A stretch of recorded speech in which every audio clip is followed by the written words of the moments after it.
Thanks, everyone, for joining us today on this edition of You're Blocking the TV podcast, where we try to give you a little something from the sports world without interrupting your crazy busy life. So we've got a whole bunch of Major League Baseball to talk about today, as we teased a week ago. But before we get into that, Alex is going to brief us a little bit on the NHL trade deadline. What a dandy we had on Friday this past week. So NHL trade deadline, 5 o'clock Eastern on Friday, was one of the crazier deadline days that I've been a part of. You had a guy in Mikko Rantanen that is now playing on his third team. Has the most points, so that's goals and assists for any player that's been traded twice in one season. So broke the record, 70 points on the year. Went from the Colorado Avalanche to the Carolina Hurricanes. Didn't want to sign a long-term deal with the Hurricanes, and found himself quickly being shipped off to the Dallas Stars after just 12 games with the Hurricanes. You had Brad Marchand, who is the face of the Boston Bruins, being shipped off the very last minute for a second-round conditional pick to arch rival Florida Panthers. It's just been wild. As we talked about in past shows, the salary cap is going to be expanding over the next couple seasons. So you have a lot of contenders that are just going for it, knowing that they're going to have a nice little buffer to re-sign players, to add more people underneath the cap, and to just bring in talent. And then you have the bottom end teams that are going to go after every pick that they can, knowing that they're going to have a big buffer, $50-60 million to do things with, along with first round draft picks. So NHL is coming down to the wire. We have about 18 games left for each team.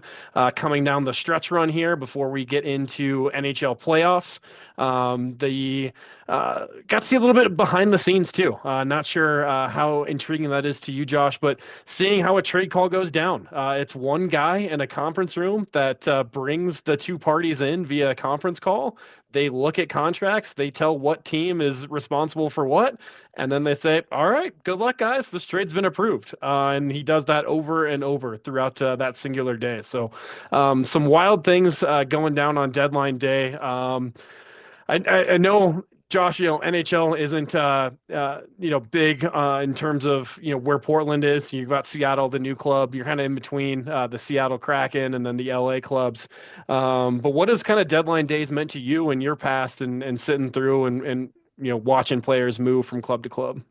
I mean, it's an exciting time. It's, especially in reference to like Major League Baseball trade deadline, which has changed a lot over recent years. But it's exciting because you're either a fan of a team that's not a contender that's selling at the deadline, or you're a fan of a team that is, you're not sure what they're going to do. Maybe they're going to give it a go and see if they can make a push.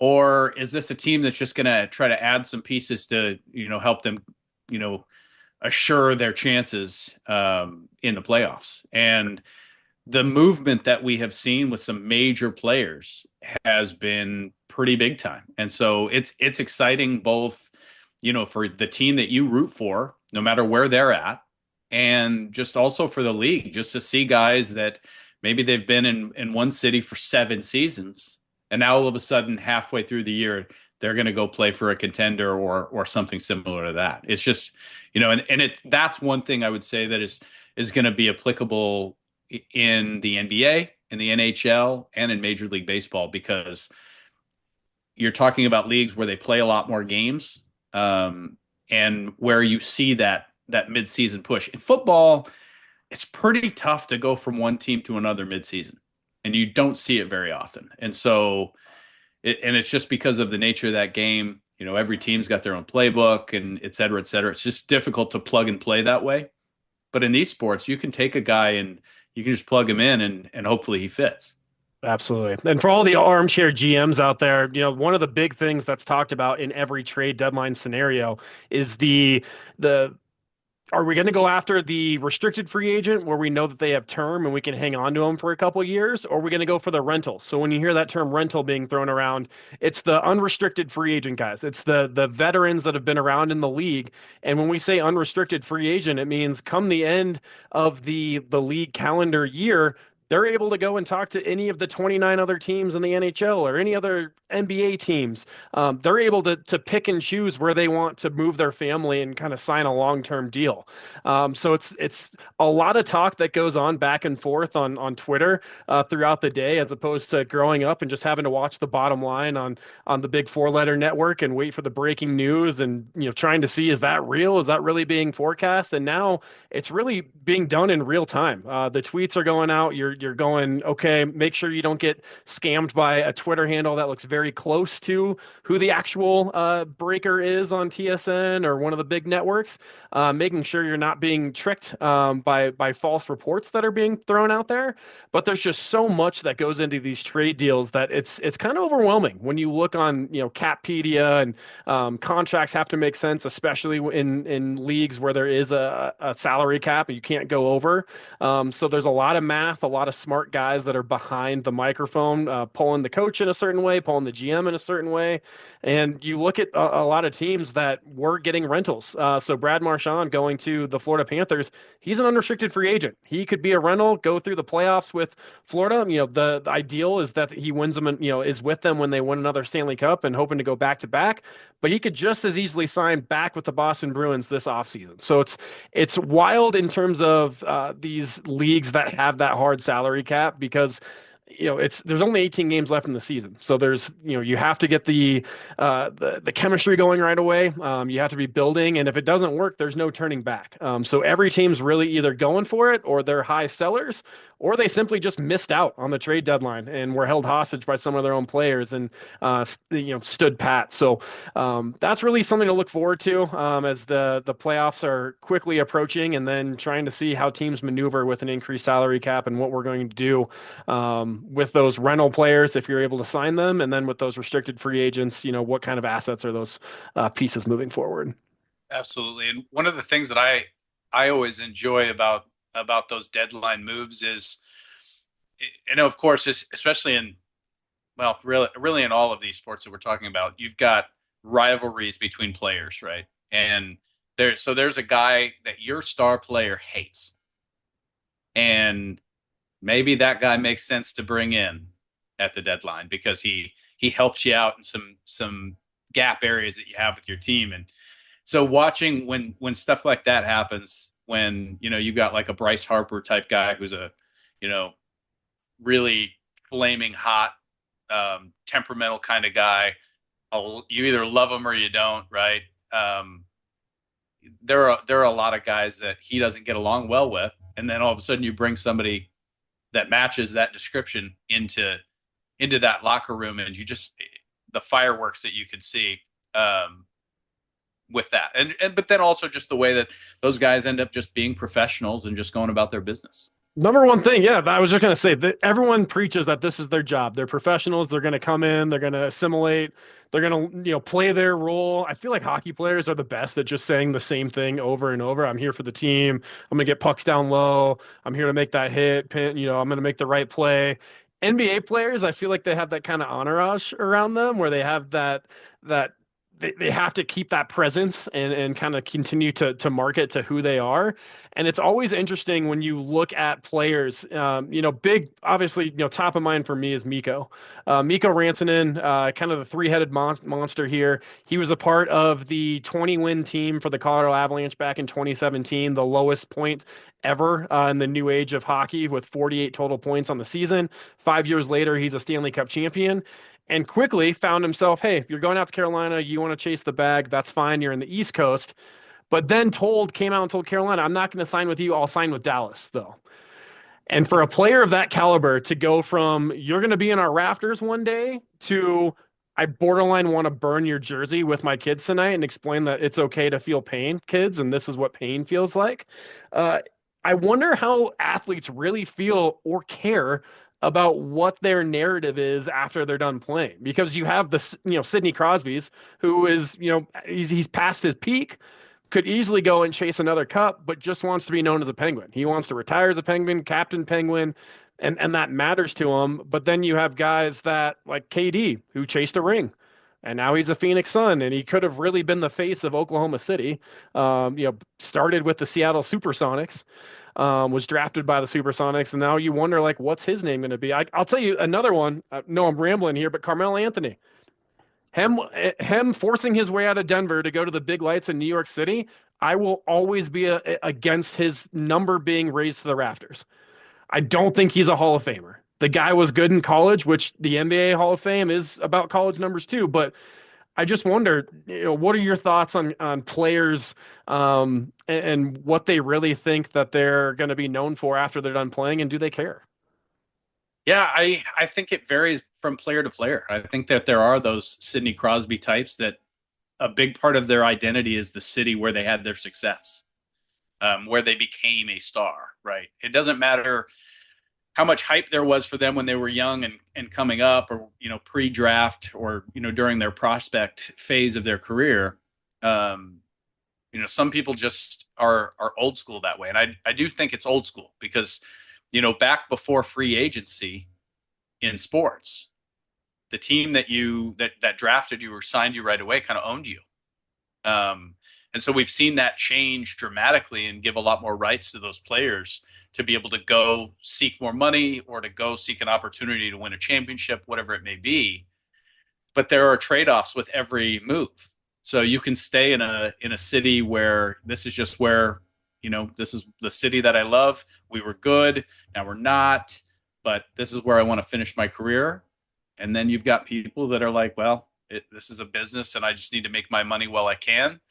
And then again, you've got people that they've never been able to win in spite of how good they are in the city that they're in, that they just want to go be able to have that championship and be able to say that they got that. Even though, as we know, when you're that player that gets added to a team in the middle of the season and helps increase their odds of winning, you're not their star.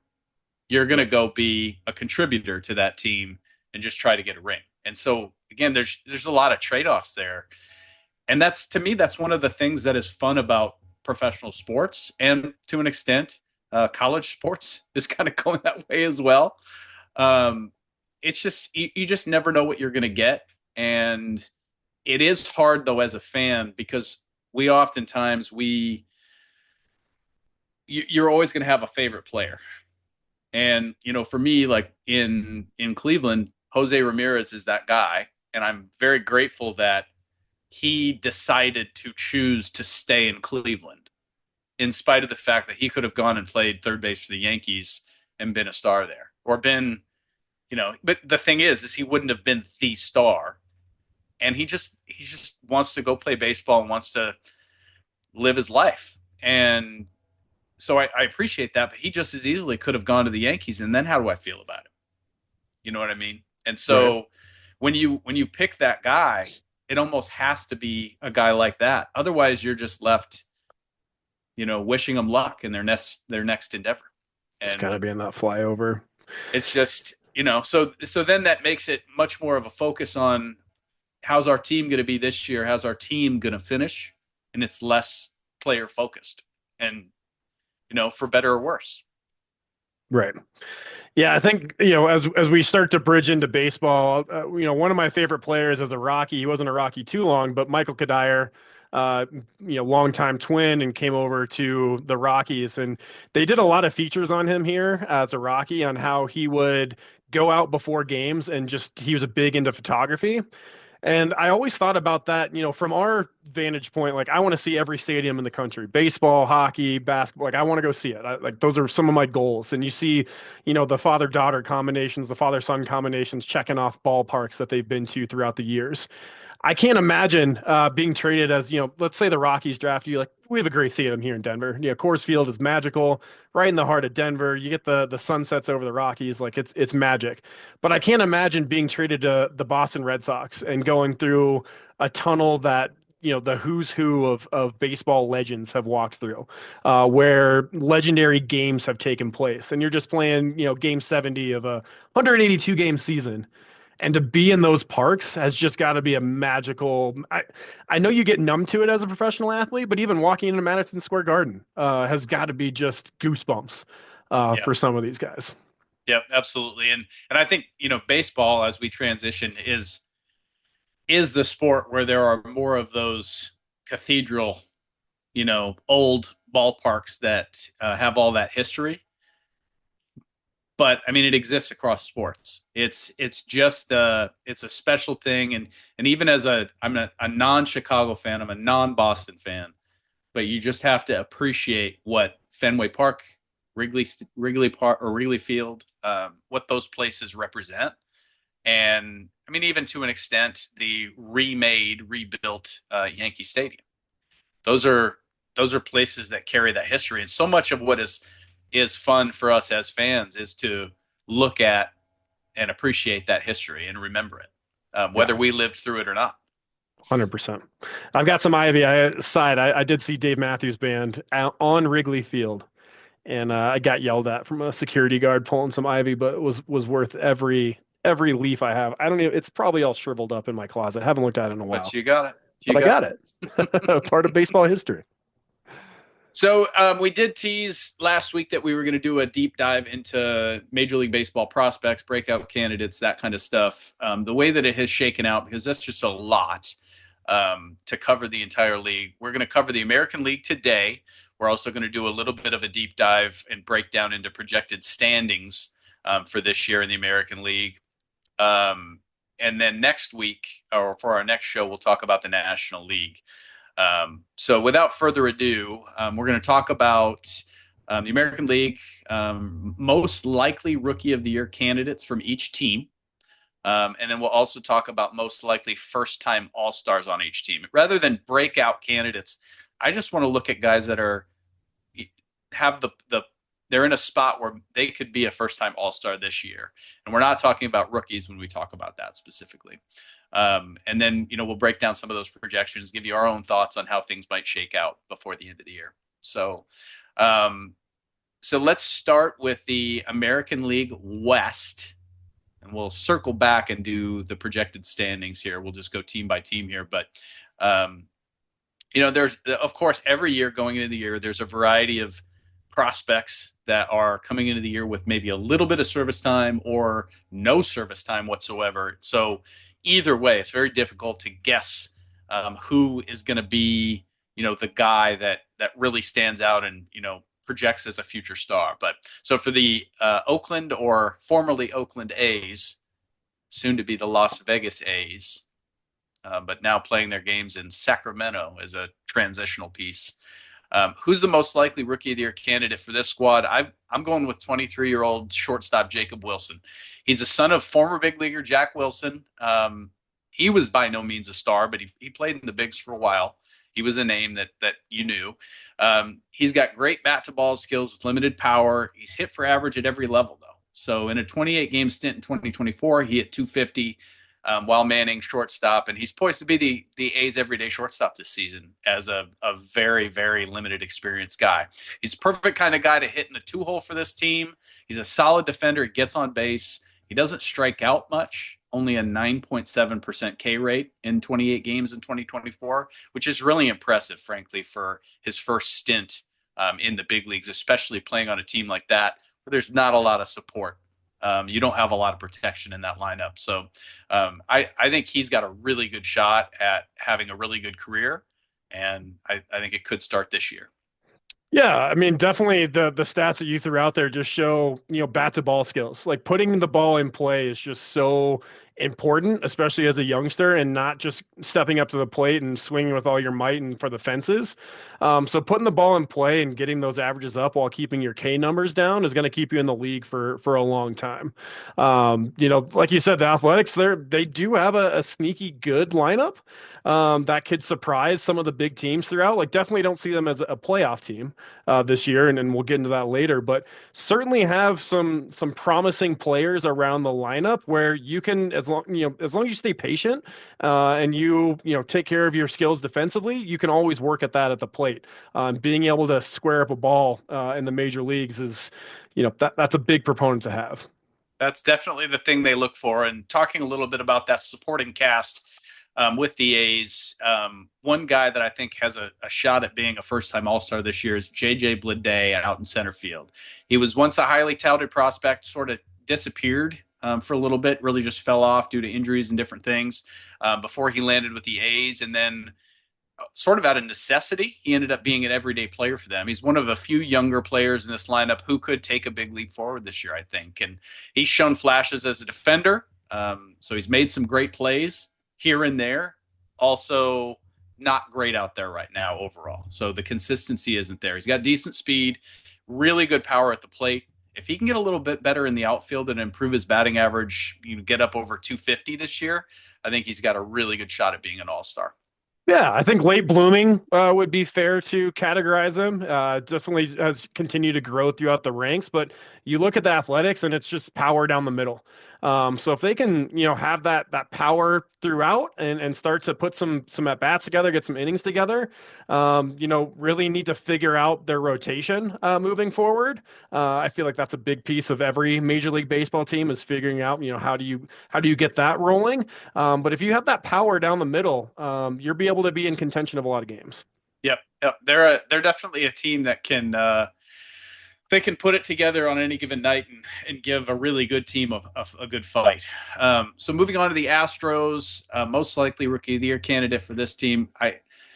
It's tough with some of these teams because they're so veteran loaded that what rookie is going to have a shot at making a major contribution. It's likely going to depend on injuries to some of the guys that are projecting as everyday players. But I'm going to go with 25-year-old outfielder Kennedy Corona. And again, not expecting a bunch of rookie contributors on this veteran squad, but versus the other candidates league-wide, Kennedy's probably not even a guy that's going to rate. But he's a speedster in the outfield. He hits homers. He hit 20 homers in 111 games in Double-A in 2023.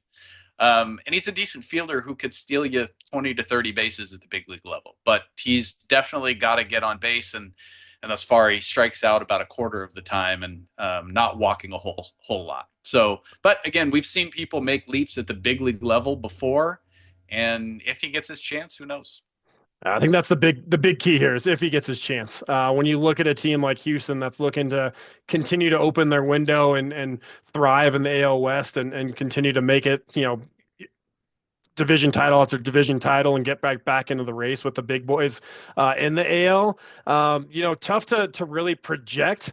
Rookie of the year or top rookie on their team just because they have so much talent front loaded. That'll just be a matter of can a rookie, fit in with an injury coming or, a cold bat that's coming through the lineup and make some hay quickly and effectively so that they can stay in the lineup. They have a lot of young players throughout. They have a couple players in the outfield. Jacob Melton, third baseman Shea Whitcomb could see some time. There's definitely some options throughout the Astros lineup, but yeah, like you said, I think you hit the nail on the head. Some things have to go right for their rookies to really have an impact moment throughout that lineup. Definitely. And so most likely to make his first All-Star appearance, there's been a lot of talk about Yainer Diaz at catcher. And he's my pick there. He's just a rare catcher who actually hits. He projects as a 20 homer, 275 plus hitter this year. He plays okay defensively. He's not going to be, the guy that is going to change the game on defense for you at catcher. And the game has kind of moved that direction where you really are looking for a guy that he's going to be a hole in your lineup offensively.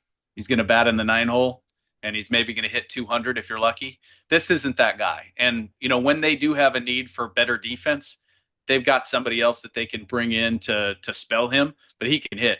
And so if he can improve upon his caught stealing percentage, I think he could become a real monster. But we know that's easier said than done. And there's also a lot of motion in Houston with Jose Altuve potentially moving to left field.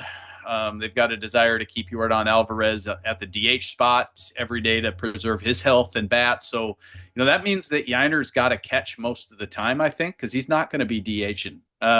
So he's likely to catch more than the 102 games he caught in 2024. And so I think he's got a real shot to break out. And as we know, he could be a minus defender.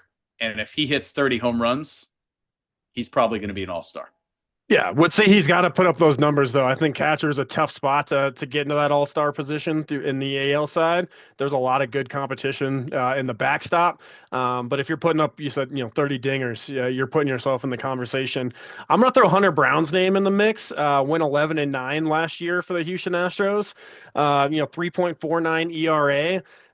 A couple of games go his way, or some offensive output for him, and he's definitely putting himself in line, for an All-Star game appearance, especially getting off the schneid quicker. He's had a really good preseason of looking at, or spring baseball, looking through some of his numbers and some of his outings, has been putting some good strings together. And I would say that Hunter Brown could be on that first time young player, can really break out in that Houston Astros rotation.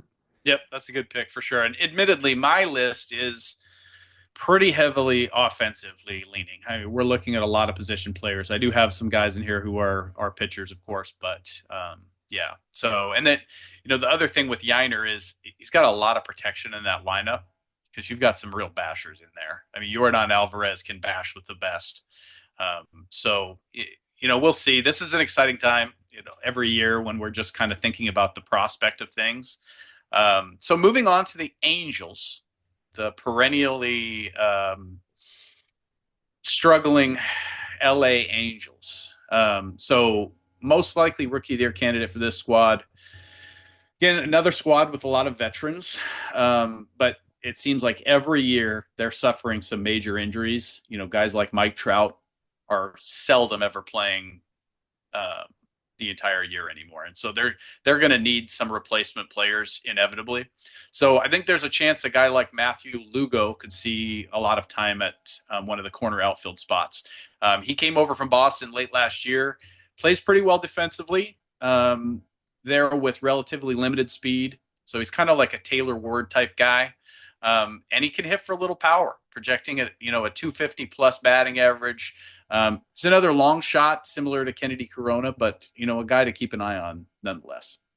Yeah, I mean, I think we're balancing each other out well because I've been looking at a lot of pitching stats, trying to figure out who's going to be that breakout star for the AL specifically and just around the league. Is baseball tries to figure out not only the pitch clock and how that has changed baseball perspective and how many how your pitchers are able to adapt to that, but also just the young power that's coming through the game, just across the league. There's just an abundance of youth and power that can go yard at any time, that can hit the corners, hit the gaps, and you have to have that ability to get ground balls. Looked into a couple of guys and pitchers in Caden Dana and Sam Aldegari, made their MLB debuts last season, and definitely are in line to get some more opportunity, especially on a Los Angeles Angels team that is really trying to figure out their identity this year. Obviously losing Otani has just been a game changer for the franchise as a whole. So you're really looking to figure out how do we shore up that rotation when we're constantly going up against the Astros, the Mariners, soon the Sacramento or Las Vegas Athletics. Really need to have some of those young arms step up this year to put them in a good spot moving forward. Absolutely. So who's the most likely to make his first All-Star appearance on this team? With most of my picks, we're talking about like second, third year players that just, looking for them to take the next step. But with the Angels, I'm going to go way out on a limb and say Yoan Moncada. He's a new arrival from the White Sox. He's fresh off of a 2024 season where he played in only 12 games due to an adductor strain, which is one of those injuries that it doesn't sound like much, but it can keep you out for a long time. He's always had scary power. He's got all the tools. He's mostly not managed to put it together with consistency. So in his age 24 season, he was a 5.2 WAR player with 25 homers, played really good defensively at third base. And I just think with a fresh start, albeit with another struggling franchise, he could have a great breakout year this year. Yeah, I think that is a great call project to get out of that previous organization and moving over to LA. Kind of more laid back, but still a baseball hungry town that is ready to get their team back in contention. I went with Catcher O'Happy, going for looking at power. Like you said in our previous look, if you can get close to that 30 home run mark, you're in serious contention. 20 dingers last season, was getting on base, 56 ribbies. That's production from behind the backstop. That's trailing up. So if he can continue that progression upwards, really could put himself in a nice spot of contending for that first time all-star selection. Yeah, he's a good young player. I even though I never played catcher because I'm left-handed and they don't let lefties play catcher ever. Um, I, I just have always had such a respect for what catchers bring to the game. So, if he's not a future all-star, he's probably a future top manager in the league after he's done playing. So, let's talk about the Mariners. So, most likely rookie of the year candidate for this squad, I'm going to go with Cole Young. Middle infielder, still just shy of turning 22, but he's got a good blend of contact and power. Could project at about a 15 to 20 home run hitter when it's all said and done. Plays really good defense. If any of the projected regulars in this lineup suffer injuries, he could get a lot of time.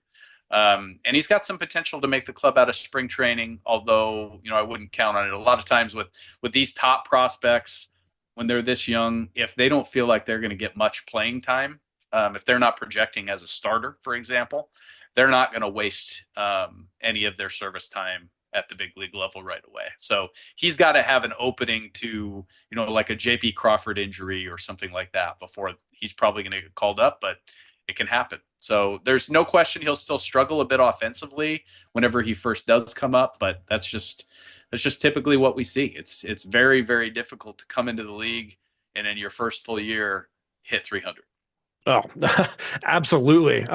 Digging into the Mariners, I was really struggling with finding a key rookie. Just because a lot of what their talent looks like is just a couple years away. Barring injuries, but it looks like a lot of what their prospect line lineage is right now. They're a year away. So you're going to have to hope guys like Tyler Locklear step up, bat 156 last year, so not the greatest, bounced back and forth. Really looking for some stability throughout the lineup. And, hopefully one of their, top hitting prospects is able to climb the ranks and get in quickly. But digging into the Mariners, they're kind of drying up in their backstop and trying to figure out what players are going to be coming through the farm system here in the next couple seasons. Absolutely. And so speaking of JP Crawford, he's my pick for, candidate to be a first-year All-Star this year. It's kind of crazy that he's never been an All-Star, but he's always just kind of been a pretty good player. But he's been the Mariners' main man at shortstop going back to 2020, and he's flashed some potential offensively and defensively. He's just never done both in the same season. So I think if he can return to being the guy who won a Gold Glove in 2020 in the shortened season while producing offensively like he did in 2023, he's got real potential to be an all-star or better. But, that may be a lot to ask of a now 30-year-old Crawford. So we'll see on that. Starting to see 30s and guys retiring, and it makes me, as a middle-aged dad, middle 30-age dad, just be like, I'm not that old, am I? And then you hear guys at 30 and you're like, you're on the tail end. It's wild. Athletes and horses, man. My pick, first-time all-star for the Seattle Mariners. I keep looking at the Mariners as being that team that you watch as it gets closer to October and the games get bigger and you're watching them on TV just saying, man, just make that breakthrough, get the pennant. Let's make a run in the playoffs. And they just don't ever seem to get that timely at bat. They're one swing away from tying or taking the lead. They don't get it. The other team, shuts them down. So I'm going another pitcher here. I'm going to go Bryce Miller, 12-8 record last year. You look at what he can do for this rotation to make sure that keep their offense in games and give them those opportunities in late game moments, or just keep the other offense at bay so that their mediocre offense can persevere. Another pitching candidate that if he can get off to a hot start can be in the conversation for that first time all-star, and then a high spot in the rotation to continue to hopefully get the Mariners in playoff position. We'll talk a little bit about that rotation when we get into the later part of the show. But yeah, I agree there. I think they've got a really good one there for sure.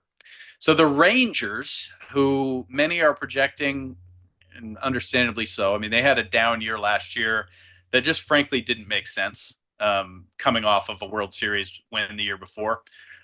So a lot of projections that they're going to be back this year and with a vengeance. So most likely rookie of the year candidate for this squad. It's another tough team to pick one because they had their breakout rookies last year, and at the tail end of 2023 in that World Series run. So, but I'm going to go with Kumar Rocker, pitcher, um, who is a guy that has been a prospect for a while, keeps getting hurt, and then gets set back a little bit. And then, so if he's finally ready to go this year, he may not be in their rotation out of spring.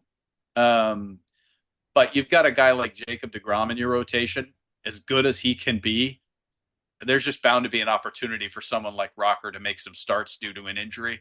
And he's 25 years old. He's had his shares of injuries as well. As I said, he underwent Tommy John surgery almost 2 years ago. But in his first taste of the bigs in 2024, he had a 3.86 ERA. So if he can stay healthy, I think he can be a really good one. And certainly, especially if he is at the tail end of that rotation with very little pressure on him, watch out for Kumar Rocker. Yeah, I hate to piggyback off you, but it's got to be Kumar Rocker. Looking at what the possibility and his high ceiling for a team that already has an established lineup of just arms in the battery, he just really needs to get back to his mechanics of where he got. I feel like a lot of players when they get Tommy John, they're chomping at the bit to get back. They're really in tune that it's going to take at least a year for them to get back on the mound, so they're doing all those things right. Kumar struggled so far in spring training this season. So really trying to get him back into the lab, so to speak, and make sure that his mechanics are there and that he can thrive in the back end of that rotation to be a pivotal part of the Texas Rangers plans moving forward. But definitely a key aspect of this Rangers team. So most likely first year All Star. I'm going to go with Wyatt Langford for the Rangers.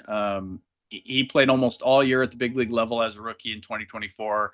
Solid all around player. He batted 253, 16 homers, 19 stolen bases. If he can get that average up over 270, I think, and can increase his home run numbers a bit to maybe be a 20 plus home run hitter, which is a natural progression for a young hitter like him. He's got a really good shot at being an all-star.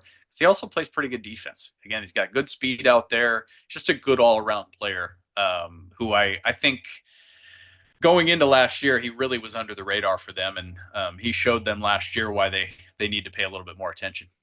100%. And we're on the same page with the Rangers. It has to be Langford in terms of that next first-time All-Star. He's really looking to get off to a quick start and continue to shine for the Rangers. He's going to have to be a big part for them as they continue to move forward. He's, like you said, he's really close to where he needs to be average-wise, batting average-wise, to make that step forward for this team and find himself in the middle of the lineup where they're continuing to roll it over and make some longer innings.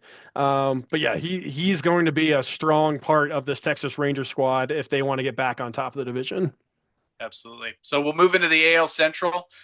Start with the White Sox, maybe projecting as the worst team in all of baseball this year, which they were last year, so not a huge surprise. I don't see any reason to think that they're going to be better or much better this year.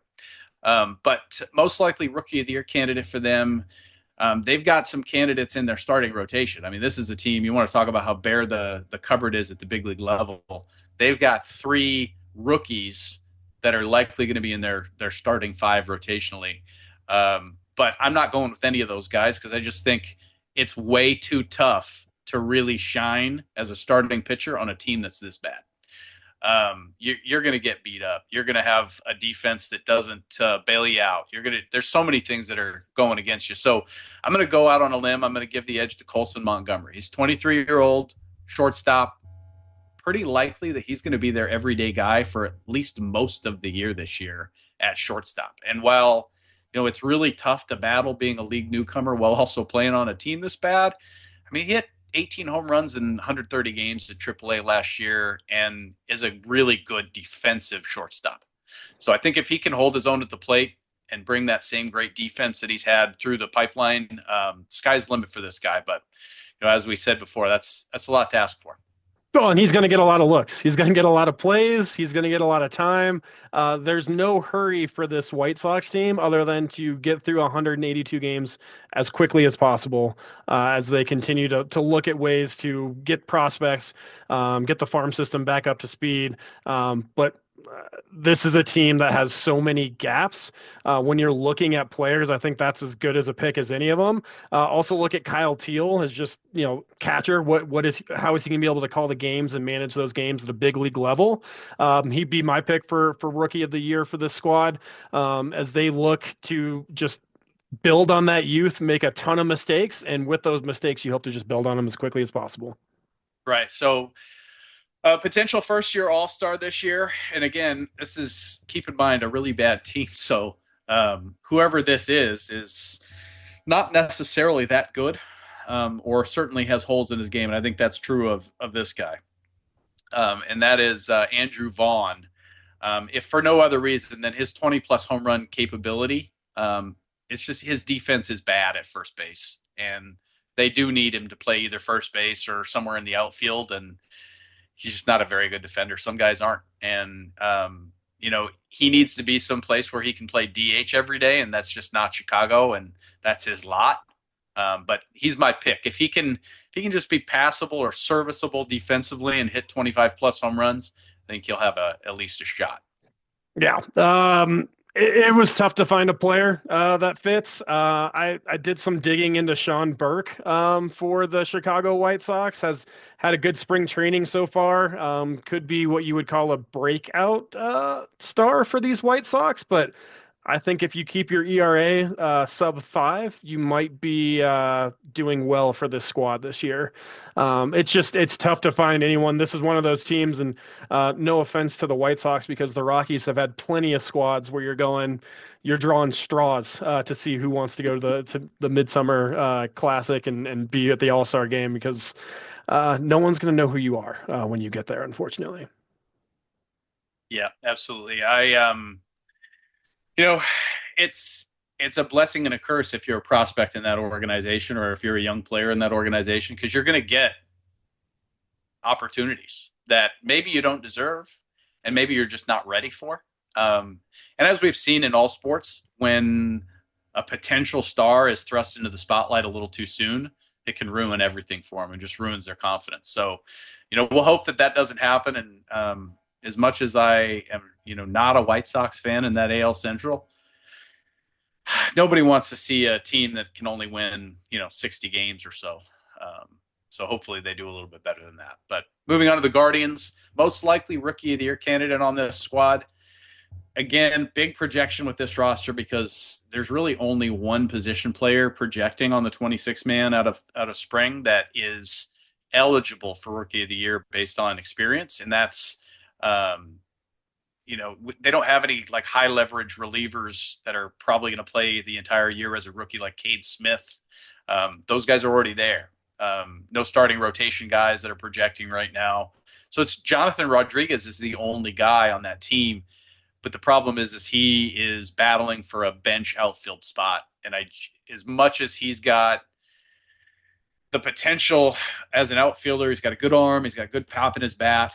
He did play in limited fashion last year at the big league level, but he just didn't really show any of the stuff that we have seen from him at the minor league level, at the big league level. So the guy I'm going to focus on, even though he is not at all projecting on the big league roster out of the 20 or out of spring, is middle infielder Travis Bazzana. He was the number 1 pick out of Oregon State last year. Not projected to be in the bigs to start the season, like you said, but he's well seasoned out of Oregon State. I mean, that's as well seasoned as you can get coming out of a program like that. And he could be ready before too long.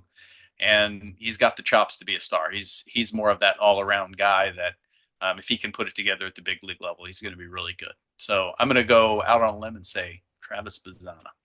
Perfect. I don't have a specific player for the Guardians, Josh. I know this is your team, so kind of want to throw it back to you and just learn some more about the Guardians and what has their development been like for rookies over the last 5, 10 seasons and kind of their how do they bring rookies into the fold? What has been their mantra? Sure. I mean, they've been a pitching factory first and foremost. So you've seen them produce some of the better pitchers in the league. They've produced some Cy Young Award winners.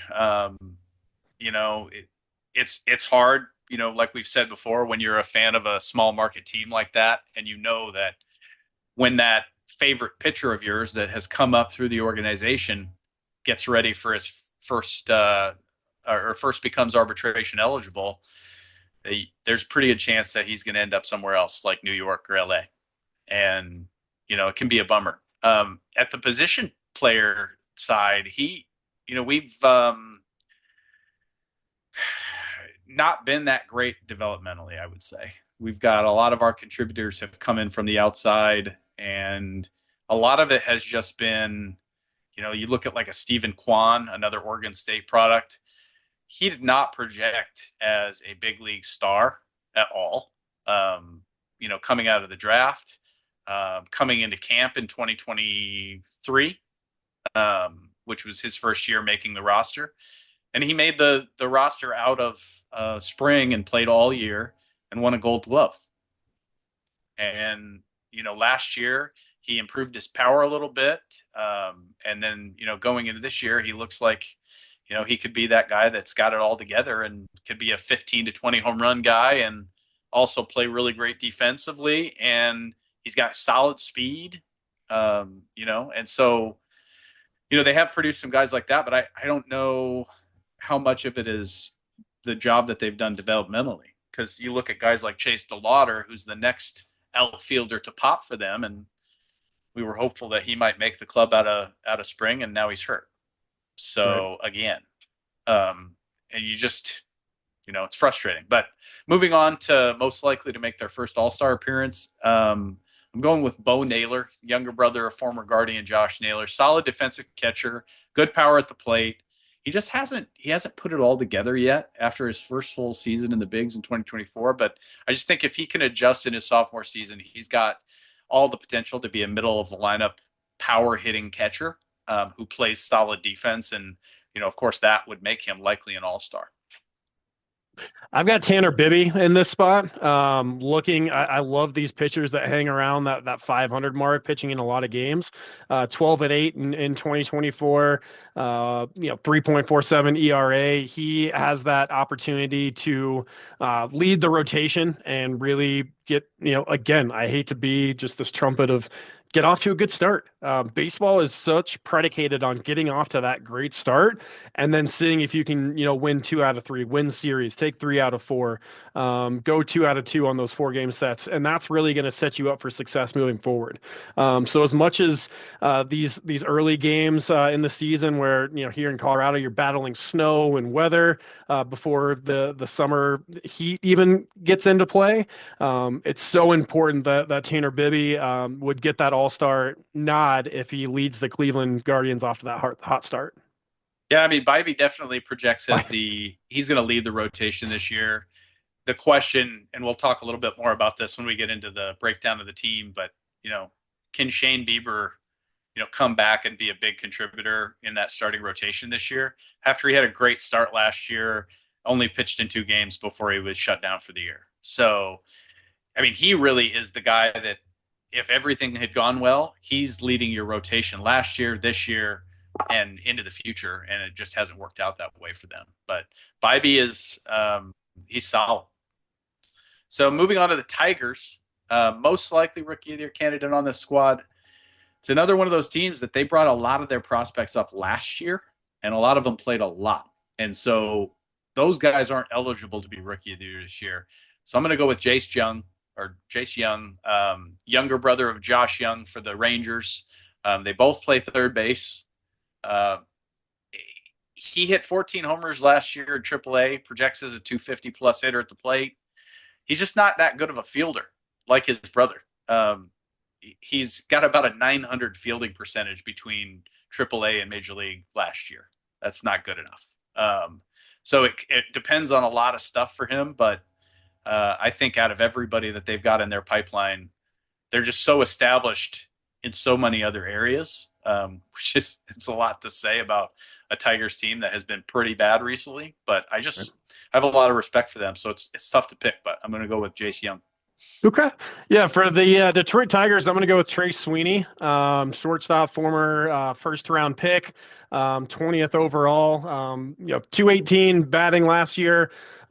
Just one of those rookies, he was in the league for a short time, but definitely has room to grow and has continued to grow in AAA and, worked on a lot of his mechanics batting and trying to get that average up.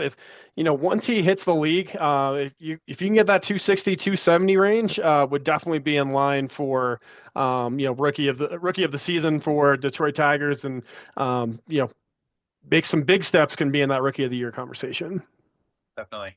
And of course, a lot of people do not know, what does a player have to have experience wise in order to be eligible for rookie of the year, especially for these guys that have been at the big league level, maybe for a late season call up, like your Sweeneys and your Youngs. As a position player, you've got to have less than 150 at bats at the big league level to be eligible going into the next season. And then it's 50 innings pitched for pitchers. So fewer than 50 innings pitched.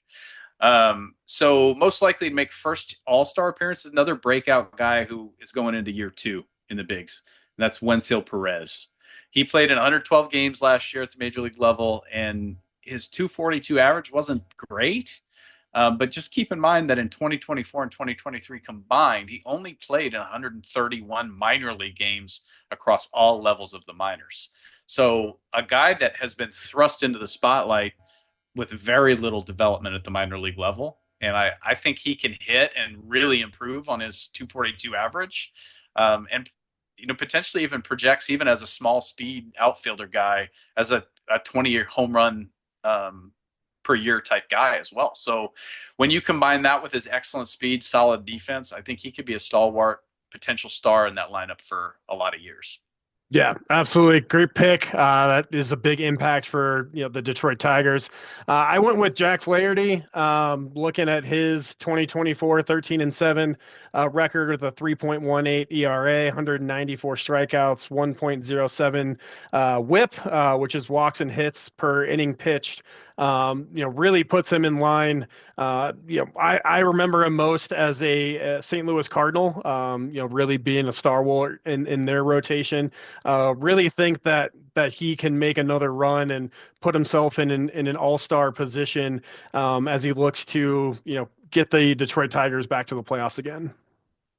Yeah. So moving on to the Royals, most likely rookie of the year candidate. They have featured inexperience for years and years in Kansas City, and after years of that, this team has actually developed a roster that they like with some experience. So it's hard to project again a rookie of the year candidate. Nobody projecting on the 26 man that fits. So I'm going to go with Noah Cameron, 25-year-old pitching prospect from 2023 to 2024, improved his ERA from 5.28 to 3.08, while also going up from AA to AAA for most of the year. Strikes out a lot of guys as well. Not a big projector or big contributor from a projection standpoint right now, but as every year, injuries could change that. So I think if he gets his chance, he could be a dude in that rotation. Yeah, Noah Cameron was my pick as well. Again, reaching AAA for the 9 starts last season and lowering the ERA, I thought was pretty impressive. Barring injuries, we'll see where he factors into this Royals lineup. But when you're specifically looking at rookies, he's on that short list of not cracking the big league roster just yet, but could have an impact this year. So I'm going to go with Vinny Pasquantino as the everyday first base. With a full healthy season, I just think he is projected to hit 25 plus homers this year. I think he's going to be in his first All-Star game this year. And I think he can hit more. I think he could be a 35 to 40 homer guy. really just bruises the ball. And when you look at him, imposing. If he hits 30 plus home runs and drives in over 100 this year, like I think he can, he's certainly going to be in the conversation. And maybe someday, if he can improve his batting average, he's kind of that. Really reminds you of like Miggy Cabrera Mhm. size wise, just absolute monster at the plate. Would be Right. very scary to face as a pitcher. Yeah, the Royals coming off getting, four Kansas City Royals into the All-Star game last year. Pasquantino was the guy that I circled as being able to get in this year. Just has that potential of power, and there's just so many things that if they go right, there's too many. He just has too much upside for a guy in this roster to make that first-time All-Star appearance. Would definitely give the nod to Vinny. And you just love the amount of protection he has in that lineup too. You're not going to walk him to get to somebody else in that lineup. You got Salvi Perez, who can absolutely hit 45. You've got Bobby Witt Jr. in front of him, who's one of, if not the best player in the league. Right. Right. So, moving on to the Twins, most likely I'm going to go with Manuel Rodriguez for Rookie of the Year. He's a good defensive outfielder, hits for power. He had 9 homers in just 47 games in the minors last year. He does strike out at nearly a 30% clip, but he walks about once per game. So his on base percentage is really high, in spite of the high strikeout numbers. So if he can get that reined in, and I don't necessarily think he has to in order to stick at the big league level because of his ability to walk, he really projects as a very, very good player. And I know that the Twins organization is very high on him. So he's my pick. But as with many of these guys, there's going to need to be some injuries to that team before he's going to get his shot this year. High risk, high reward. I liked him for the same reason. I think any rookie that's able to stand in the box and draw a walk, as opposed to trying to put their name on the ball and try to get on base and make a name for themselves that way, they're going to have a much better chance of staying in the lineup and be trusted part of that team moving forward to be in those situations, to just get on base and have ducks on the pond. So have to look at a guy like Rodriguez as being a top prospect that barring injuries and things that happen all the time and during the course of a baseball season, will be a big part of that team.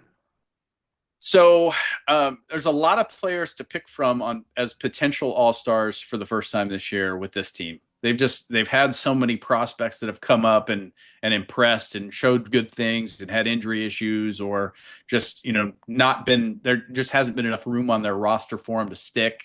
I'm going to go maybe out on a limb just because of the uncertainty with health, but I'm going to go with Royce Lewis.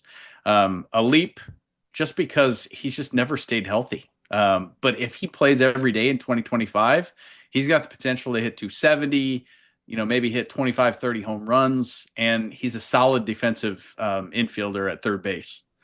He started out as a shortstop. They just don't have a spot for him there. With a little improvement, he can become a really, really good defender. And so I just think he's got so much star potential. And he's going to bat in the middle of that lineup. So again, yeah, we'll be looking for Royce Lewis. Absolutely. I like Bailey Ober in this position right here. Again, a kind of a middle rotation, went 12-9 last year, 3.9 ERA, but a solid 1.0 whip. Again, that walks and hits per inning pitched.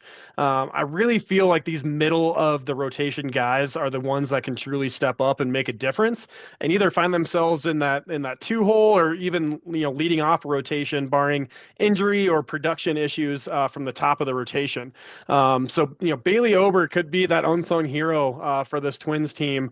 That's looking to have a solid go with their top three in that rotation. So moving into the AL East,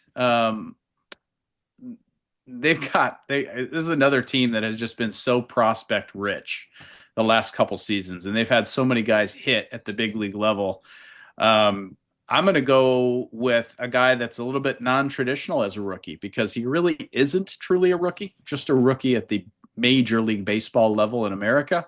But Tomoyuki Shigano, 35-year-old signee out of the NPB in Japan.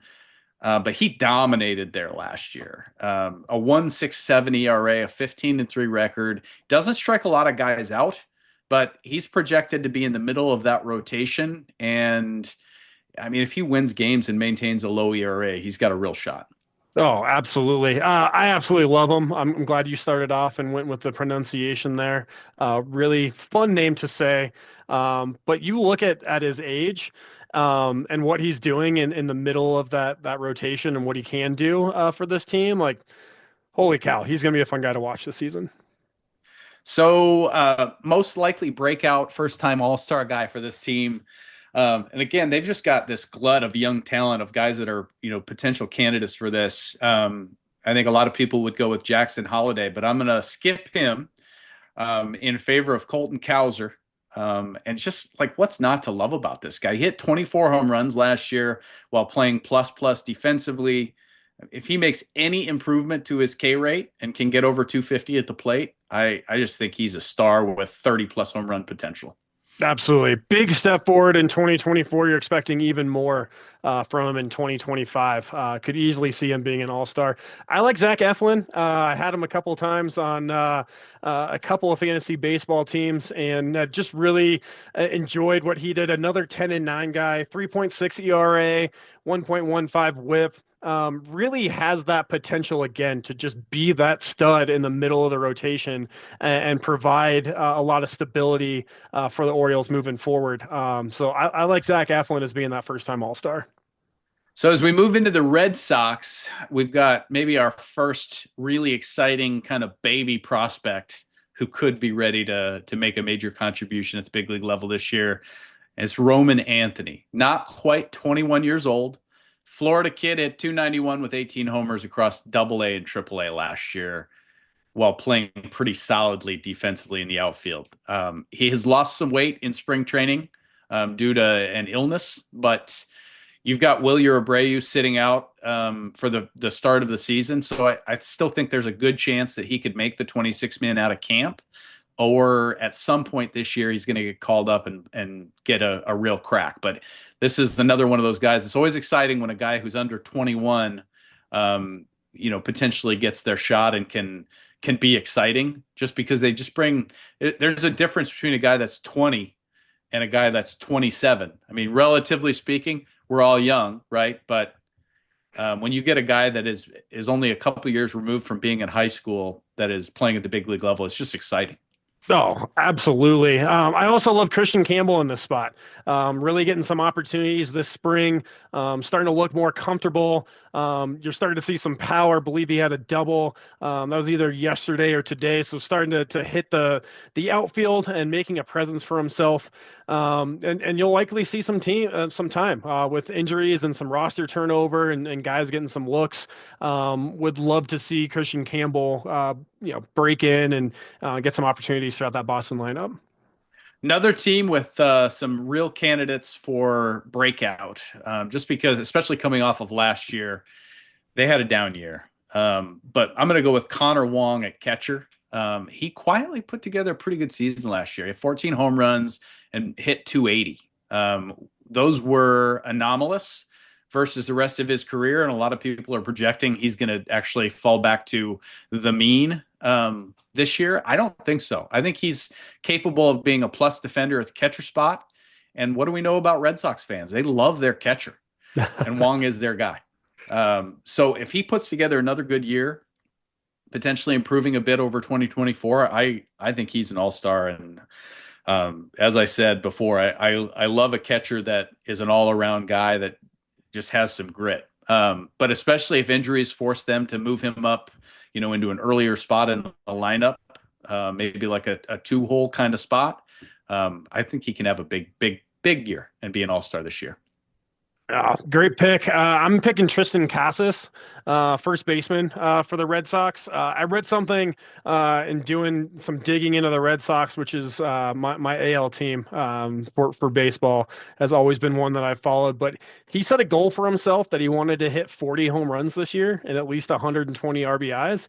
And I've always been one where you don't really have a goal unless you're writing it down on paper and you're going after it. So the fact that he's got that down on paper and knows where he wants to go this season, like that's exciting.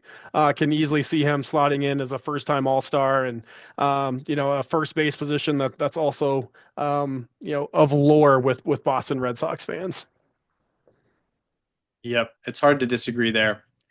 Let's talk about the Yankees. So there are surprisingly a lot of guys that still would qualify for Rookie of the Year for these guys. But so Spencer Jones, he spent all of last year at Double A, hit 17 bombs in 122 games, played really really good defense, and he's 6'6", 235, like another New York Yankee, a couple other New York Yankees, in fact.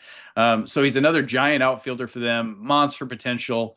Only problem with him is he strikes out about 40% of the time right now. So if he can improve on his K rate, he's going to be really good for the Yankees probably pretty soon. But there's another monster waiting in the wings for the Yankees who is the obvious Rookie of the Year candidate for them. That's the Martian, Jason Dominguez. He's had some health issues. He got his first taste last year.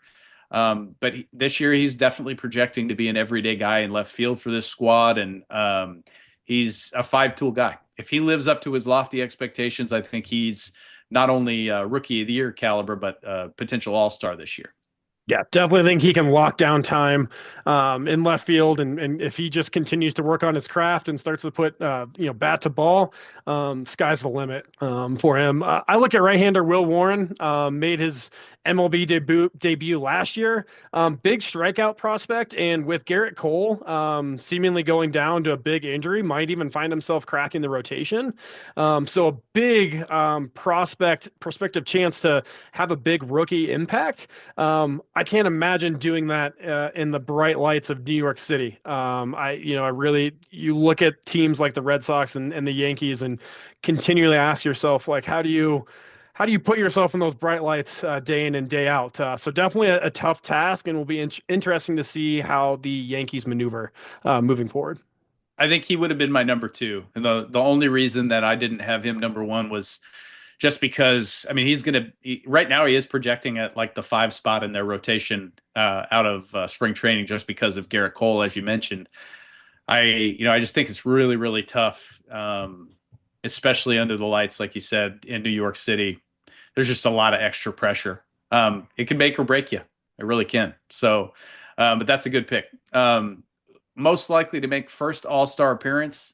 Again, another team just loaded with guys that are technically never been All-Stars. And I'm going to go with another former top prospect for them, and that's Anthony Volpe. He's already put together 2 Gold Glove caliber seasons. He's got 1 Gold Glove under his belt at shortstop in New York, but his offense is just on the cusp. So he's not considered to be an offensive threat right now, but he's got elite speed. He can steal a lot of bases. He's just got to get on base a little bit more often if he wants to be a true star. But his defense is just unbelievable. He's the best defender to play the shortstop position in New York, certainly since Jeter, I would say. And in 2023, he hit 209, belted 21 home runs. Last year, his average got better at 243, but his power numbers suffered. So obviously there was some adjustment there, but I still think he can be a 250 with 20 home run, 25 plus stolen bases, and play elite defense. And if he does that, there's no question he's all-star capability there. I think you hit it again. When I was looking at the Yankees, I was going, how many of these guys haven't been in the All-Star game? You just expect a team like the Yankees just have All-Star after All-Star. They, either came from St. Louis or, just picking players from wherever they wish. But they're, Anthony Volpe was definitely up there, and I have Austin Wells, to just cover up the middle for the Yankees. A catcher that has the opportunity to bat leadoff. Simply incredible, in my opinion. It just shows you how much the game of baseball has changed in terms of just the athleticism and where you can put guys in the lineup. 55 ribbies last year, 229 batting average, but really has that opportunity to be an on-base guy and lead the Yankees from the get-go, and has that opportunity to be an all-star. Absolutely. And that's another spot where, you certainly have to give a nod to him because he is that all-around kind of catcher. And anytime you've got a catcher like that, the sky's the limit for them if they can stay healthy. So moving on to the Rays, most likely rookie of the year guy there is for me is Carson Williams. Um, Junior Caminero has too much service time to qualify. Otherwise, it probably would be him as he projects as their starting shortstop. But I'm going to go with Carson Williams. He's just shy of 22 years old, and Double A is the highest level that he's been at to date. He's not projected to break camp with the 26-man roster, but he's the Rays' top prospect. He plays shortstop. He hit 20 bombs in 115 games at Double A last year, and is capable of playing really good defensively. They don't need him at the big league level right now with guys like Junior Caminero and Brandon Lau in the middle. So it's going to take injuries to get him there. And of course, we talk about this all the time, but we don't want to hope that guys get injured by any means. But I'm sure a guy like Carson Williams would love to have his shot. So I think it's Carson Williams for me. Absolutely. Yeah, love Carson Williams with Tampa Bay, has that opportunity to be that key rookie. I look at Chandler Simpson, outfielder. I just think he's got the best opportunity just being in the outfield, cracking the lineup, being able to move up. In the minors last season was batting 355. So obviously has some pop in his bat, can get on base, make things happen, and has that opportunity to, when you look at just what can happen in the outfield position, would be that key rookie and rookie of the year candidate for the Tampa Bay Rays. That's a good pick. For breakout, first time All Star, I'm going to go with Taj Bradley. I think he could just be elite. He's got the strikeout numbers and the stuff. He just has to put it together. In his first year in the bigs last year, he'd go 4 strong innings, striking out 2 out of 3 guys, sometimes striking out the side, and just then he'd get himself into trouble with a few walks and give up a home run. And before you know it, he's thrown 40 pitches in an inning and he's out of the game. So if he can figure out that little bugaboo, he's just got elite stuff. He's got the potential. And in spite of all those things I just mentioned, he still had a 4.11 ERA last year. Not terrible for a first year guy. But I think he can be a 200 plus strikeout guy. And I think he can get that ERA under 4 and become an all-star this year. Yeah, love that pick. I'm going to look at Junior Caminero as just being a guy that can be in the lineup and see a full season from him with the Rays. Batted 248 last season, 6 dingers, 18 ribbies. Just didn't have a full grasp of what he can bring to the major leagues day in and day out. So looking at Caminero to have kind of that breakout season and that possibility of being that first time All-Star as he continues to work on his craft and just become more consistent over an entire major league season. Definitely. And he's, when you look at the Wander Franco situation that has played out over the last couple seasons, that was the shortstop of the future for the Rays. And so with everything that went down there, not going to get into it, Junior Caminero comes into the fold and has the opportunity that, most never get. And certainly he shouldn't have expected. And now at, just shy of 22 years old, he's got a chance to be a real star, which of course also probably means that in 5 seasons, he's not going to be in Tampa, but that's, for another time. But I like that pick. That he's a guy that really you should expect all-star caliber performance from him. So moving on to our last team in the AL East before we get into the rest of our breakdown here, we're going to talk about the Blue Jays and rookie of the year candidate there. It's another tough team to pick one. I think a lot of the best rookie of the year candidates are in the other league. So we'll be excited to talk about that next week. But I think 26-year-old Will Wagner, he's a son of former big league closer Billy Wagner, which as soon as I hear Billy Wagner, I just think of him getting hit in the face with the ball, the line drive. You remember that back in the day. But I think he's got a real shot to be a contributor somewhere in that lineup. He's a middle infielder by trade. But, obviously shortstop and second base are taken now, especially with the addition of Andres Jimenez, the Platinum Glove winner, and Bo Bichette over at shortstop. But there's going to be opportunities at third base, I think, given, Ernie Clement is I'll always have a special spot in my heart for Ernie because he was a Cleveland Guardian, but he's just, I mean, he's a below replacement level player, and he's projecting as their third baseman right now. I don't think he's going to stick there. I think Will Wagner is going to get the opportunity, and he can hit. I mean, he projects as a 270 plus hitter. He's got an opportunity to carve out a nice career in Toronto, I think, if he sticks this year. Yeah, absolutely. A guy that I was looking at was Orelvis Martinez. You look at him at third base, and he's a player that they want to get him as many at bats as possible, but really needs to shore up his defense. Mm-hmm. So you look at him as a potential DH. As situations arise and different series mandate him to get those at bats, but he's going to be one of those guys that he's probably not going to break with the team. Will start in AAA and really needs to show that he can hone his craft on third base and be a pivotal player on the corner so that he can get those at bats at the big league level. We know he has the power. We've seen his offensive abilities and his ability to put the ball in play.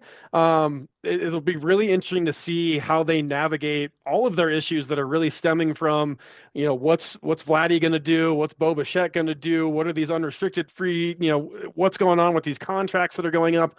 Are they going to be able to re-sign these guys that want to win? And can you win in Toronto? It'll be a big question moving forward, but I'd look to Orelvis Martinez this season for the Blue Jays. That's another good pick. And that's those questions about Toronto are some things that we're definitely going to dig into here shortly when we do our breakdown of the divisions and the projected standings. I've got some tidbits there, but most likely to make his first All-Star appearance, I have been for a long time a big Dalton Varsho fan. Another, son of a former big leaguer, Gary Varsho. He's just yet to figure it all the way out at the plate from a batting average standpoint. But in 2024, he won a Gold Glove in the outfield, and this is a guy that can also catch a game for you here and there. So the versatility that he brings to your lineup, it just makes him a guy that's going to be in there every day, or most days. I think he was borderline deserving of an All-Star nod in 2022 when he hit 27 homers and batted 235 and was a 4.4 WAR player with plus defense. And as I've said about other guys, if Dalton can hit 250 and club 25 homers while playing that Gold Glove caliber defense in the outfield, he's a star. He just has to be able to put it all together. Yeah, and that versatility is going to be massive. I mean, when you have that type of player where you can plug and play, you just need that consistency so that he can continue to produce at those plus numbers and then figure out the plate, like obvious in contention for all-star appearance. I look at Bowden Francis, second half of last season, 1.8 ERA, held the opponent's batting average to 1.94. Has had a tough start to spring training for Toronto, but last season went 8-5 with a 3.3 ERA. So another pitcher that I'm looking at in the middle of that rotation, that if you can take that step forward, get some strikeouts, get some quick innings, you can put yourself in that position to be an all-star and to put the Toronto Blue Jays in a chance of putting some heat on those top teams in the AL East.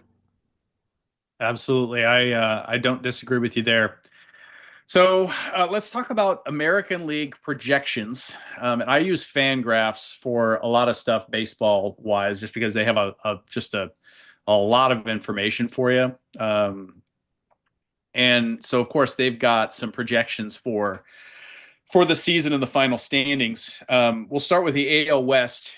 They've projected that three teams are going to be competitive in this division, and with the Rangers leading the way, the Mariners and the Astros behind them. I think they're on the money here as far as the overall is concerned. It's just tough to argue with that. The A's are basically going to keep fielding a misfit team at least until they start playing their games in Vegas. I think things may change for them as an organization then, and they'll kind of have to. And the Angels just never seem to be able to figure it out, even with a healthy Mike Trout. I mean, can you believe that Mike Trout has only been in the playoffs once in his career? One time. It's when you really look at that and you sit back as Mike Trout being an elite member of the Anaheim Angels, like you have to be just so disappointed. uh, in terms of what he's brought to the table. And I know he's been, you know, hurt quite a bit, has seen long stretches of being out. But the Angels just haven't put the team around him that is deserving of, really making a push in this division and being a perennial playoff contender. I mean, you look at, I was always cheering for them with Ohtani. Like, Ohtani, don't go to the big guys yet. Like, win with a smaller team, show that it can happen, and then it just never was put together. Yeah, you look at at what Fangraphs is showing, and even what projected standings are showing on several other sites. This division is going to be a dogfight. And it's going to be, can the top three beat up on those bottom two, and who's going to do it more effectively, and then win those season series against each other is really what's going to play out in Mhm. this division. Well, and of course, the thing that has changed in Major League Baseball is they've de-emphasized the uh, divisional matchups, and so you're no longer playing your divisional rivals more than you play anybody else. And so that's given some balance, and I think has moved the league toward a divisionless, or maybe a setting up the stage for to increase the number of divisions from 6 to 8. If they add some more teams to the league, which they may be doing less in the next couple of years. But yeah, I mean, going back to the Angels, that there was a time when they had Mike Trout and Shohei Ohtani, and at that time, when they were both healthy, those were the two best players in the league. You had the two best position players in the league, really. I mean, because Ohtani can play elite defense in the outfield as well if you needed him to. They just don't have him do it anymore. Um, there was the two best players in the league, two most exciting players to watch, and they could not put anything together with those guys. It just is, it's unbelievable to me. But the So team for that I let's let remember is the darn rally monkey. I don't even think of Mike Trout and Ohtani. David I Eckstein. think of Eckstein and Yep, just the he was the scrappy rally bunch that monkey. made the run. Yep. Troy Glaus was on that team, and yeah, they were. But that was a long time ago already. It's crazy. Um, so let's go team by team for the rest of them. We'll talk about the Rangers first. But so for the Rangers, you've got a projected lineup of guys who either have been all stars or could be soon, and a starting rotation that, if healthy, just has the potential to be one of Major League Baseball's best. There's no doubt about that. They're loaded. It doesn't hurt that they have one of the best managers in all of the game, and Bruce Bochy either. Yeah, I think that's critical. Is the way that Bochy manages his teams. He has that acumen and that savvy to take care of the rotation, know when to sit guys, know when to make those changes so that the team can stay consistent and healthy throughout the long run. I think the Rangers are eager to get back on top of the perch and make another run at this thing while they're in their window. They're definitely primed. It sticks out to me as one of those teams that needs to stay healthy though. They're Mm-hmm. not considered to me as one of those teams that can make a midseason change or has a lot of trade value that can go out and get a big prospect, a big guy at the deadline, and looking to move forward. They really have to go with what they have, in my opinion. So I think health is going to be critical in how Boch manages the team and keeps everyone nice and healthy and refreshed moving throughout the season. So the Mariners are projecting at second in that division, and we agreed with that. They're entering their first full season with former Seattle catcher Dan Wilson at the helm. Replaced Scott Service mid-year last year, and just it's another catcher who's a manager. What a huge surprise! But they really like Dan Wilson there. The players like him, and he's a Seattle guy. They've got a roster packed with potential, but they're going to need guys like Julio Rodriguez, Randy Arozarena, J.P. Crawford, Cal Raleigh. They all have to play like all stars for this team to really be a contender. But they also have one of the best young rotations in the bigs, headlined by Logan Gilbert and Luis Castillo, and they've got Brian Wu and Bryce Miller, and I mean that's a good rotation. Absolutely. And that's, typically speaking, the Mariners, they start off cold. They get hot in the middle when it gets, they start upsetting and winning some season series against the Rangers and Astros, and that's really when it's going to get going. And they have to win those season series. They can't rely on having the Rangers and Astros going up and playing against the big boys from the other divisions and getting losses, because that typically hasn't happened in years past. It's all come down to those interdivisional matchups, and that's what's going to make or break the Mariners again this season. So the Astros have made some changes. They've moved on from some of their big stars like Alex Bregman and Kyle Tucker. But I mean, they're still loaded with veterans like Jose Altuve, Jordan Alvarez, and they've just got this nice crop of what I would call keep your head down workhorses in that lineup. Their rotation has been one of the best in baseball over the last few years, and there's no reason to think that that changes this year, even without the presence of any former Cy Young winners in there. I just think they've just got an established bunch there. Yeah, and they have the guys that have been winners before, so they know how to win. They know how to meander through a season. They can rely on their veterans throughout the lineup. And again, it's just going to be scrappy. They're really going to have to scratch and claw in a division where it's not as top heavy as it once was when the Astros were in their heyday and were making consistent runs to World Series titles and through the playoffs. They have to learn how to scrap and claw their way. And the team that gets through that adversity the cleanest and the most effective is going to pull away. So let's talk about the AL Central next. This is just a tough division to project. I think maybe the toughest one to pick. But Fangraphs has got three competitive teams here: Twins, number one, Tigers, and then Royals finishing third. All competitive teams. And like I said, I just think it's the toughest division right now to project. Not because it's so good, but because you've got so many teams that can be competitive. I don't know that there's a World Series champ in there, but they're all teams that they play scrappy. They're going to be competitive. So I agree that it's tough to predict, and I think that those teams will be in the mix. I just disagree with their projections. I think having the Guardians finishing fourth and below 500 this year, that's pretty ballsy. In my opinion, you'll have the worst team in the AL in Chicago.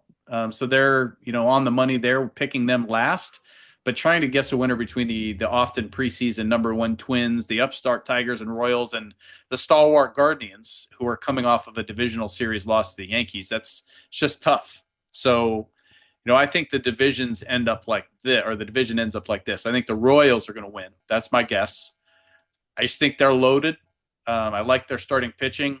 They'll need to stay healthy like everybody, but they've just got one of, if not the best position players in Bobby Witt Jr., really solid supporting cast around him, including guys like Vinny Pasquantino, Salvador Perez, Michael Garcia at their base, and more. And I think their rotation with Lugo and Reagan's at the top is just a really good rotation. I think they're back in 2025 as a real contender for something this year. Absolutely.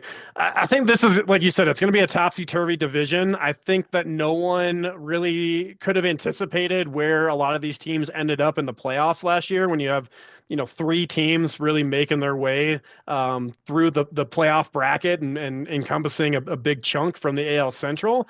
I think they're going to have a target on their back this year. I think no one's going to take them lightly. They're not going to be that off series where you can just throw a bottom end of the rotation. You're going to try and line up so the top of the rotation is getting the AL Central, especially knowing that four teams in that division are going to just absolutely beat on little brother in the White Sox. If there's one thing that we can tell you, the White Sox aren't winning this division. They're not making a run. So these other four teams are going to, one, got to take care of business against the White Sox, and two, you're going to have a little bit of a bullseye on your Jersey when you're going to other ballparks this year, as other managers are saying, hey, these aren't teams to be taken lightly. They made runs to the playoffs. They had that playoff experience. They had the runs in September and October to make it, and the experience within these teams goes a long way. I think you might see this division be turned a little bit upside down. I do agree with you. I see the Guardians higher. I'm a little bearish on the Royals. I do see the Twins coming out on top. The Royals seem like that team that everyone's putting money on, that the public money is going on, and then right before the season, you're going to see all the Sharks come in and bury them. So will be interesting to see how the division plays out. And again, one of those where you could shake an eight ball at least for the first couple months of the season, and it's going to give you a different result each time. So I've got the Tigers number two. They gave the Guardians everything last year that they could in that wild card series, and I think they've just got one of the best skippers around in AJ Hinch, like him or hate him. He was the manager that oversaw the scandal in Houston, but I just think he's a fantastic manager. They're young and scrappy, and I think that combined with a deep rotation anchored by Tarek Skubal, who is just the best in the biz right now, they're going to be back in the playoffs again in 2025, I think. And then my third pick is the Guardians. So I moved them up from the fourth spot into the third spot as a borderline playoff team this year. A lot has to go well for them. I think with a young but confident manager in Stephen Vogt, a talented lineup, and the league's best high leverage relievers, um, just they've got a lot of potential. But the big question is the starting rotation, whether they can give them more consistency than they got last year. Last year, they leaned so heavily on relievers and somehow still managed to make a run. It's just not likely to happen again. There was just so much had to go right for them last year that that dam was very thin and it held with that relief pitching staff. Um, I just don't know that you can count on that again this year. So they need more out of the starters in 2025 to replicate that Cinderella 2024 season that they had last year. And then I'm going to pick the Twins behind them. And the only reason I say that is just because they should be good. There's no question. They should be good. You should look at that team, and on paper, yeah, they should be the team that you expect to win that division. But how many times have we said that? They just deal with the injury bug more than anyone else year after year, and they seem to fail to live up to the preseason hype most years. And I think Rocco Baldelli, as their manager, is capable of managing his way into and out of a game on any given day. And Twins fans know exactly what I mean by that.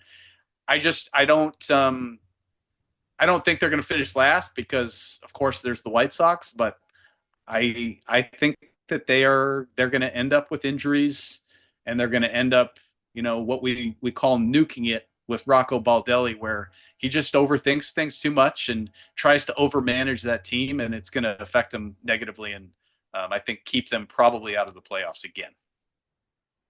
Excited to watch the Central this year. It'll be a dogfight, and we'll see where teams end up. We've already talked enough about the White Sox, so we're going to skip any further breakdown there. They're, suffice to say, probably the worst team in the league. So moving into the AL East now, this is, again, they've had some years where they weren't overall the best team or best division in baseball, but I don't think that's going to be true this year. Fangraphs has every team playing above 500 in this division. And like I said, given what we've seen, this definitely fits. They're projecting Yankees, Red Sox, Orioles, Blue Jays, Rays.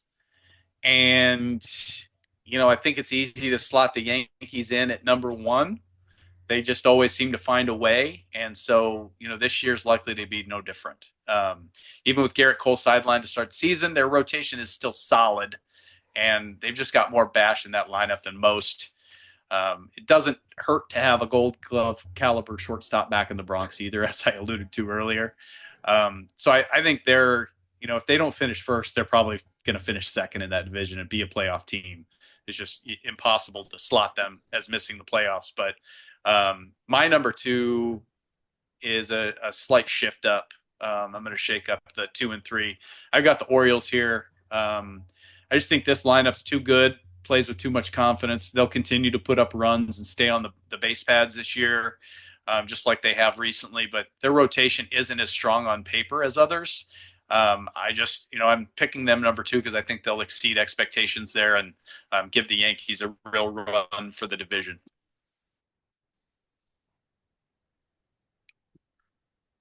And then moving into third, I've got the Red Sox here. After a down year due to injuries and other things, I think they're right to project them to be back.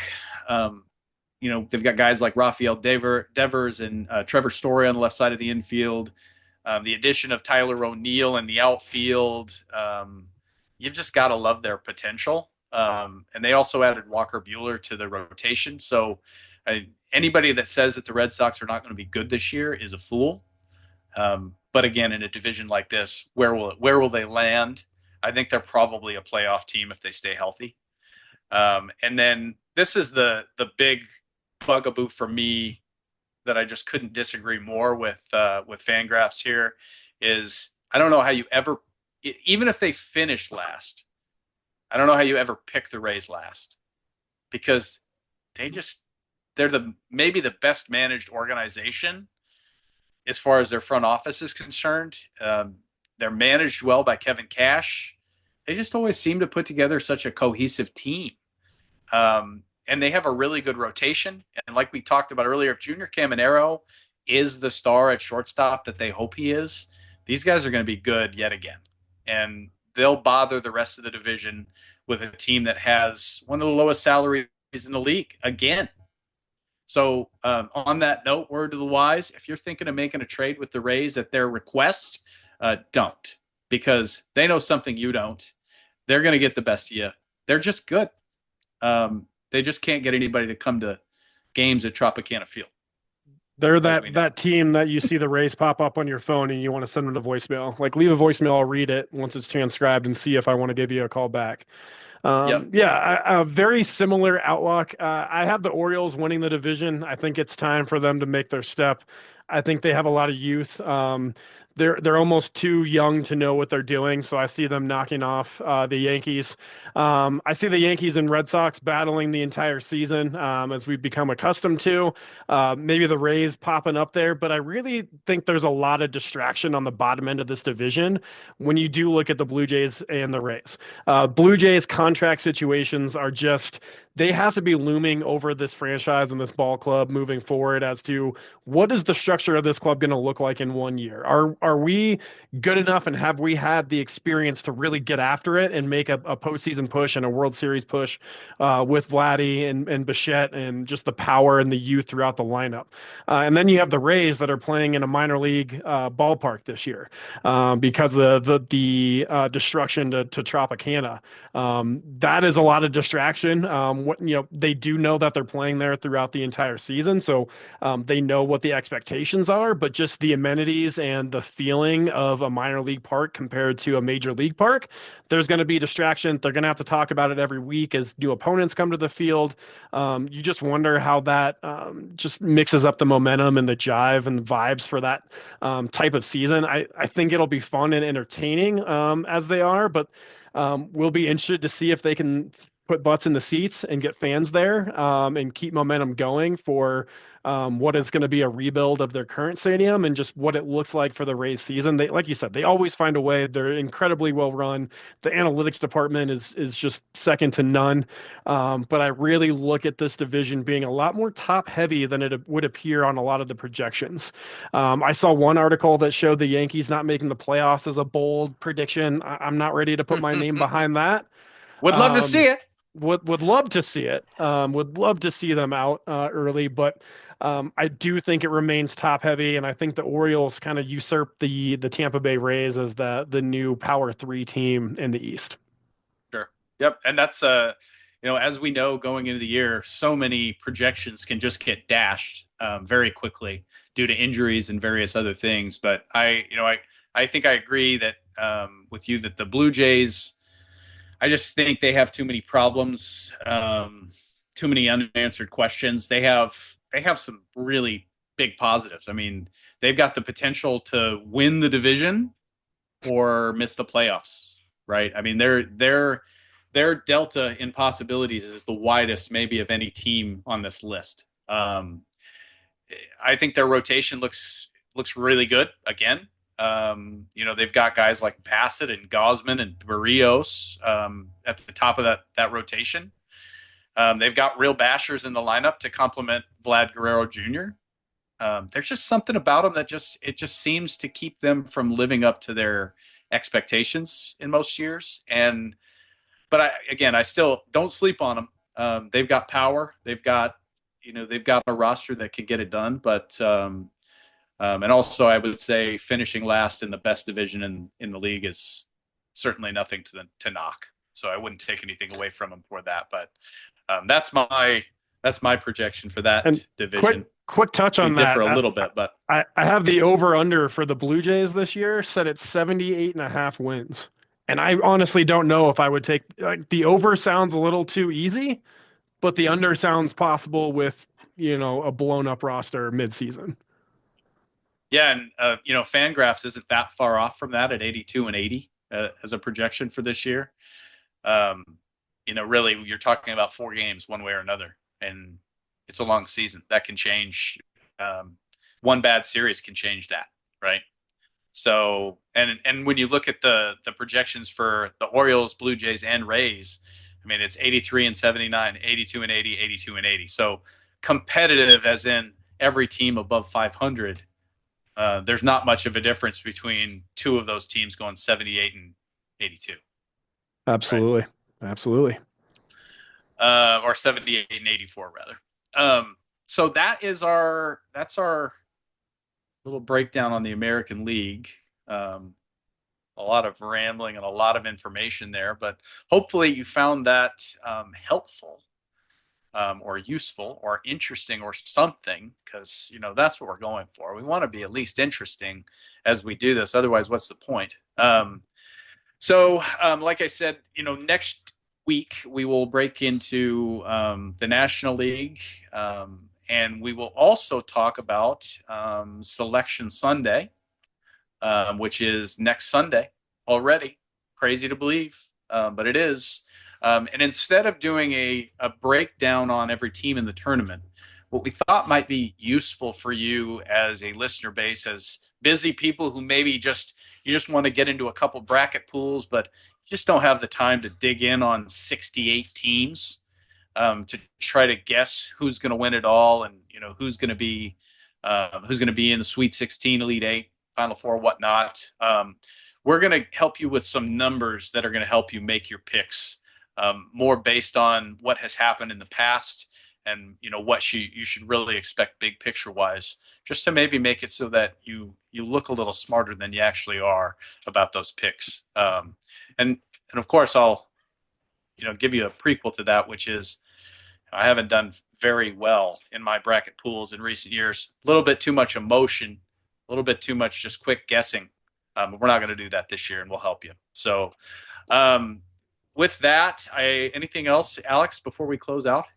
No, I think the biggest thing is we want to keep things light and just arm you all with the most up to date information, so that even if in our extended episode today, if you picked up on some names that you've never heard of, some names that sounded funny, or you want to go back to, like that's all we want to do for you is look up those names, sound a little bit better, strike some fear into your coworkers or mom friends at the park, about names of rookie of the year candidates on the Detroit Tigers. Because, at the end of the day, we're all from all over the country. We all have teams near and dear to our hearts, and you might find yourself connecting with someone that you might normally not have, because who's third in the rotation this year. So excited to continue this journey with you. Excited to pick some 12-5 upsets next week, and just appreciate you being along for this journey with us.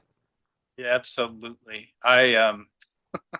And if you're lucky enough to have a work environment or an office where maybe you have an office MLB fantasy league that you get into, that's not as common anymore, but that might help you out a little bit there as well. So anyway, that's about all the time we can spend on it this week, but hopefully you enjoyed this. Thanks for tuning in to You're Blocking the TV. We'll see you.